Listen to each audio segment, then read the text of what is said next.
Hello everyone, welcome back to my channel. আমার নাম দীপান্বিতা, আর এই চ্যানেলে আমরা স্পোকেন ইংলিশ মানে দৈনন্দিন ব্যবহার করার ইংলিশে ফোকাস করি।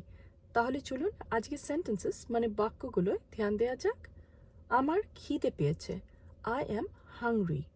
আমার খুব বেশি খিদে পেয়েছে, আই অ্যাম ভেরি হাংরি। আমার তেষ্টা পেয়েছে, আই অ্যাম থার্স্টি। আমার খুব বেশি তেষ্টা পেয়েছে, আই অ্যাম ভেরি থার্স্টি। আমি জল খাবো, I want to drink water. আমি খাবার খাবো, I want to eat food. আমাকে একটা চকলেট কিনে দেবে, can you buy me a chocolate? আজকের জন্য এইটুকুনি থাকলো। ভালো থাকবেন, সুস্থ থাকবেন, আর প্র্যাকটিস করতে একদমই ভুলবেন না। আর যখনই প্র্যাকটিস করছেন তখন উচ্চারণ মানে প্রোনাউন্সিয়েশনে ফোকাস করবেন। দেখা হচ্ছে আবার আপনাদের সাথে নেক্সট ভিডিওতে। Thank you for watching.